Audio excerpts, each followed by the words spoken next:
Niteka n'umunezero ntangere vyo gusubira kubana namwe banywanyi bacu mubana natwe mu makuru n'ibiganiro vya misi yose dushikiriza ni kuri nombonesha kure yacu kandi yanyu Umuhuza TV. Numwe tugiye kubageza ko rero amakuru biriko biravugwa bigezwe ko muri kano kanya ngaha mu gihugu c'u Burundi. Kabara amakuru tuza gushimika ko biriko biravugwa mu gisata c'umutekano be nibiriko biravugwa ku rugendo rudasanzwe General Prime Niyongabo yakoreye mu gihugu ca Republika Iharanira Rusangi ya Kongo Kinshasa.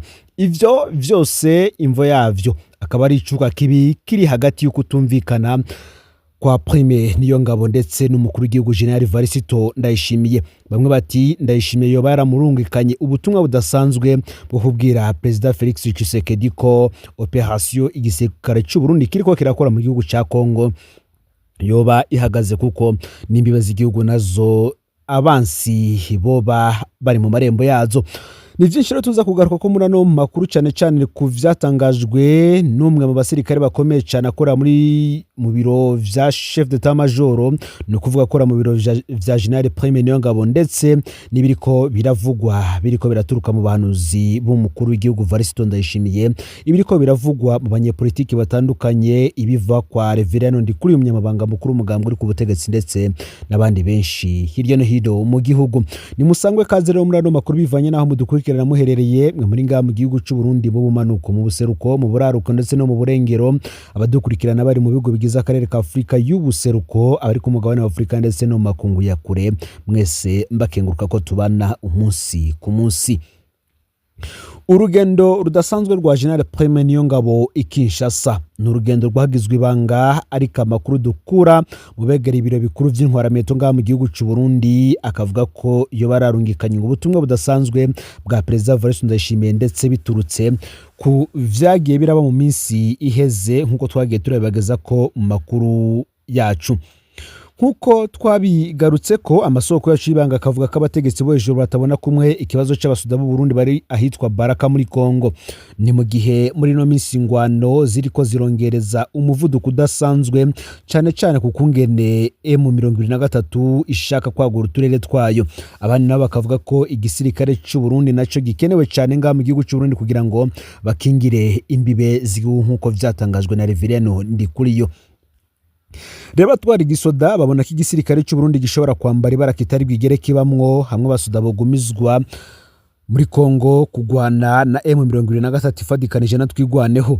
Ku ruhande rw'abegereye President Ndayishimiye babona ko gukura abasuda vyogira ingaruka zikomeye ku masezerano bafitaniye na President Felix Tshisekedi wa Kongo, mu gihe ku ruhande rwa General Prime Niyongabo ndetse n'umunyamabanga mukuru umugambwe uri ku butegetsi Reverend Ndikuriyo avuga ko abasoda bogarukanwa ngaha mu gihugu c'u Burundi kugira ngo babashe gucungera umutekano w'igihugu mbere kandi mu gihe igihugu gitewe kibashe kwivuna umwansi.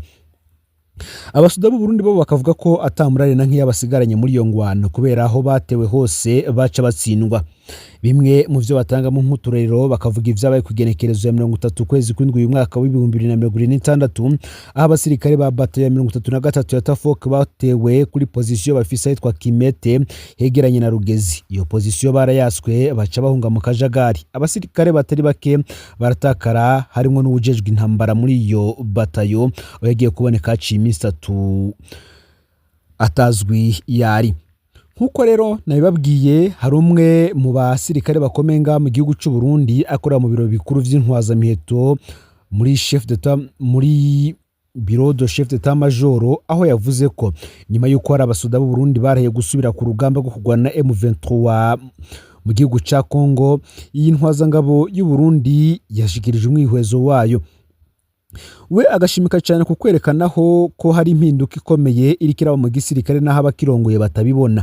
Akavuga ko igisoda c'u Burundi gifise abasuda batoyi bize bafise amashuri kurusha bamwe mu bagenerali. Akavuga ko rero abasuda nk'abo bisaba kubumvisha neza urugamba bagiye ko. Abasirikare b'incabwenge gutyo ngo baba bakeneye umuntu ko indongozi zabo nazo nyene ziba ziciye ubwenge kugezaho baba bagomba kubasigurira byose bigiye kuba cyane mu rugamba. Nkuko benshi bariko barabivuga ngo hari ikindi abatwara igisoda batabona. Izi ntwazangabo zishasha z'ipete rya liyetona canke suriyetona usanga zinganya imyaka n'abasoda batoya, hamwe ugasanga bariganye mu mashure. Umwe rero aza ari liyetona, uwundi akaza ari premier class, ariko bose bakaba bize bimwe. Inyifato zabo rero zitera zimera co kimwe.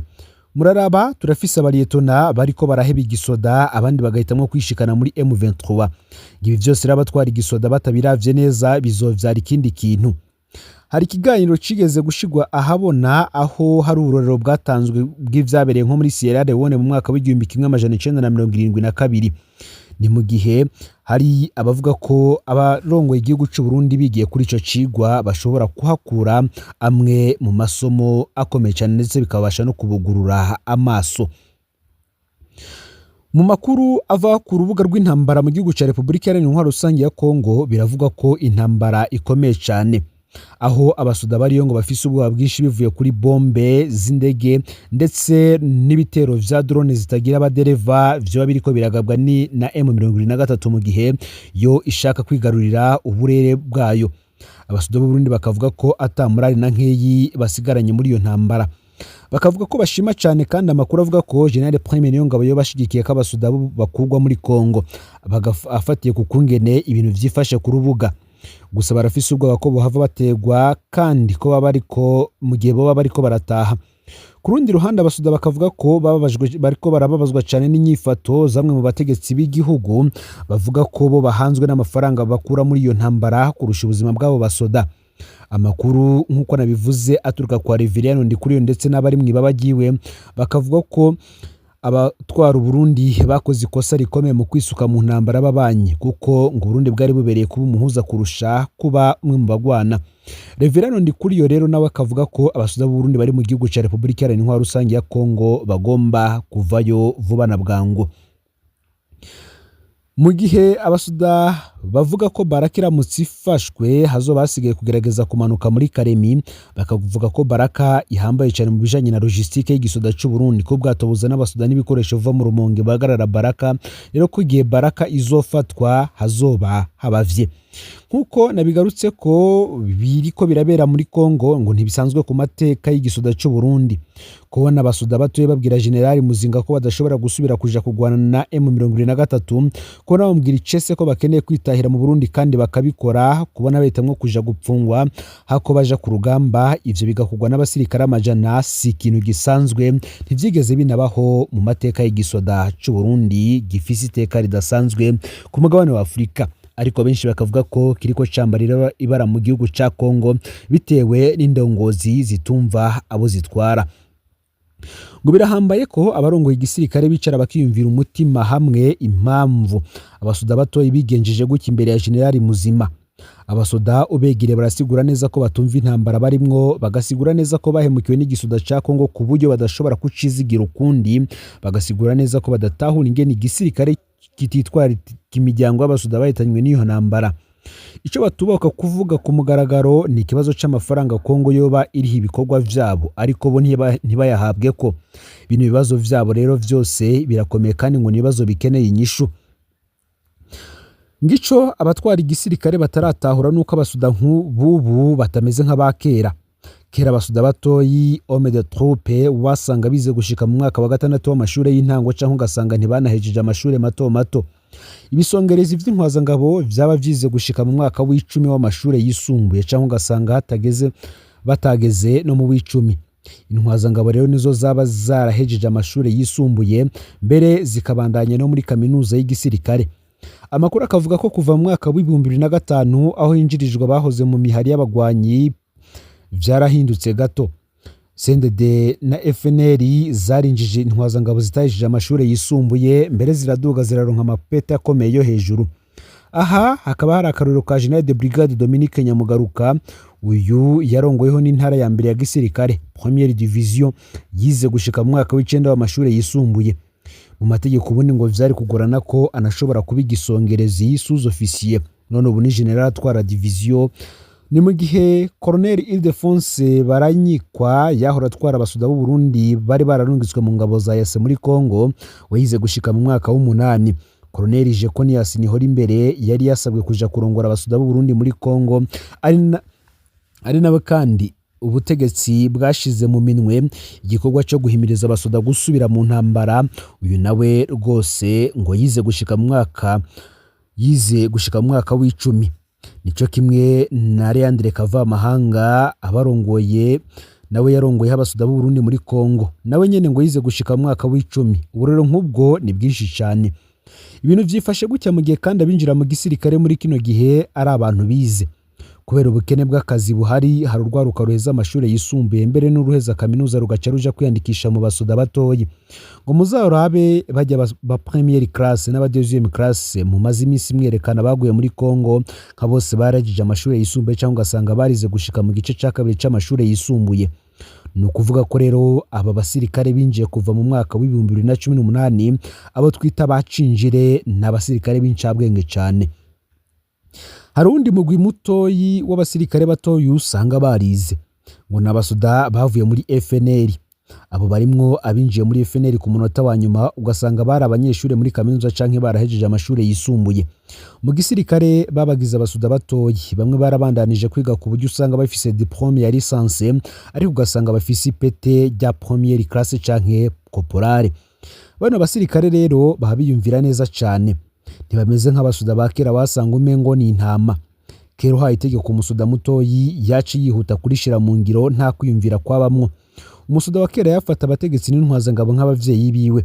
Umusoda w'ubu rero muraharira, uravye nabaka kurusha ubwenge. Ubu dufise abasoda biyumvira, dufise abasoda basoma imbuga ngurukana bumenyi, bamwe barusha ubwenge intwazangabo zibatwara. Umusoda nk'uyo rero ngo utamusigura ico agiye kugwanira ntaco ubukoze. Niyo basigaye baturugamba ku bwinshi kandi bakemera kuja gupfungwa. Hari ikindi rero abatwara igisirikare batabona. Izi ntwazangabo zishasha z'ipete rya liyetona canke isuzu liyetona usanga zinganya imyaka n'abasoda batoyi. Hamwe ugasanga bariganye mu mashuri amwe, umuza ari liyetona wundi akaza ari première classe, ariko bose bakaba bize bimwe. Inyifato zabo rero zitera zimera co kimwe. Muraraba turafise ba liyetona bariko baraheba igisoda, abandi bagahitamo kwishikana mu migigwana, abandi bagahunga bakaja mu bihugu vyo ku mugabane wa Afrika bitandukanye gukora ikimotare, ikiyede ndetse n'ibindi bitandukanye. Ibi vyose rero abatwara igisoda batabiravye neza ngo bizovyara ikindi kintu. Ngiki naco nabonye hari benshi bakivuze ko ngo burya hari ico abarundi batazi. Abahoze bagwana muri CNDD FDD batera bahera mu gisodo ubu ngubu. Abagwanye muri FDD bafise imyaka yegeranye cyane. N'abantu mu mwaka w'igihumbi 1993 aho President Ndadaye yicwa bari bafise canke begera imyaka 20. Nka bose rero bavutse hagati y'umwaka w'igihumbi 1970 ndetse n'umwaka w'igihumbi 1980. Urumva rero ko abafise imyaka iri hagati ya 54 na 43 canke 4. Aha nimwibagire ko abasoda batoyi bakukuruka bafise imyaka 45, ibisongerezi ku myaka 50, intwazangabo nkuru ku myaka 55, abagenerali ku myaka 60. Aha rero muca mwumva neza ko mu basoda batoyi hasigaye bake bahoze muri FDD kandi n'abasigaye basigaje igihe gito ngo bakukuruke. Aba basigaye rero usanga bari mu makambi makeye nk'ikambi icungera umukuru w'igihugu nka police militaire n'izindi kambi nkeya z'Ibujumbura. Muri no minsi rero hariko haratororokanywa abandi basirikare batayo zibiri bazorungikwa gushasha muri Kongo kugwanya M23. Ni mu gihe intara yose ya gisirikare isabwa gutanga abasirikare 450 bariko bararondera gushiramwe abasoda bakera bazoja kuremesha urugamba, batazoza barahunga kujya kwa bashasha. Ngaho kumbure bazokongereza n'abahoze muri CNDD FDD n'abasoda bakera bo muri FAB na FNL kubera ari bamenyereye intambara kandi bo bahacana bakuru. Ngariko biragoye kwibaza ko hazohinduka kinini ku rubuga rw'intambara mu gihe hatoboneka inyishu ku bibazo abasirikare bamaze gushira ahabona. Uyu akaba ari umwihwezo umwe mu ba CNDD FDD canke se mu ntwazangabo zikomeye mu gisirikare cy'u Burundi, nawe avuga ko yimirije gukukuruka muri iki gisirikare. Akaba atanze uburorero bw'ibiko biraba mu gisirikare cy'u Burundi, ariko indongozi nkuru yoba izo mu gisirikare ndetse no mu gisata ca politike batariko bararaba neza muri iki gihe. Bakavuga ko rero bishobora kuzokwega ibara muri kazoza k'igihugu ndetse no kuri kazoza k'igisirikare muri rusangi. abanyeshuri baba bagiye kurihishwa amahera y'ishuri. Bamwe bati leta y'u Burundi igiye gusubiramwo ibijanye n'amafaranga y'ishure hamwe n'izindi ntererano zitangwa n'abavyeyi ku mashuri yaba yigenga canke ya leta. Icegeranyo c'inama nshikiranganji yakoranye kw'igenekerezo ya 12 Myandagaro uyu mwaka gitomora ko ibwirizwa ryo kw'igenekerezo ya 10 Nyakanga umwaka wa 2013 ritunganya amashuri mato mato n'ayisumbuye rirerekana amafaranga akoreshwa ryataye igihe ku mvo zitandukanye. Ayo mafaranga ngo ubu asigara make cane. Kubera ivyo rero amashuri amwamwe arakeneye gusubira gushirwa mu migwi hisunzwe ingingo zijanye n'igihe, kuko ngo hanibonekeza kandi akajagari mu mashuri amwamwe yabigenga mu bijanye no kuduza uko bishakiye amafaranga atangwa n'abavyeyi. Ngiyi nteguro rero ije nk'inyishu kugira ngo amashuri ashobore guhangana n'iduga ry'ibiciro vy'ibifungurwa ku isoko hamwe n'ibindi vyankenerwa. Ikongera kandi igategeka ko ibintu bikorwa ku mugaragaro tutibagiye no gukura akajagari mu bijanye n'iduzwa ry'amafaranga asabwa abavyeyi. Kandi kuva ubu amafaranga y'ishure nayo gukoresha mu kugaburira abanyeshure azotandukanywa. Reka tugaruke ku ngingo yo kwigisha abana ku buntu. Ni mu mugambi watangujwe n'umuhisi Perezida Nkurunziza gishika ku butegetsi mu mwaka wa 2005. Yari yashize imbere imigambi ibiri nyamukuru ariyo kwigisha ku buntu abana hamwe no kuvura ku buntu abakenyezi bibugenze n'abana bari munsi y'imyaka 5. Naho biruko hari amashuri usanga ariko arasaba izindi ntererano zitandukanye abanyeshure basanzwe biga ku buntu. Aho twovuga nk'amafaranga yo kugura intebe, guhemba bakutsa kivi canke kubaka amashure.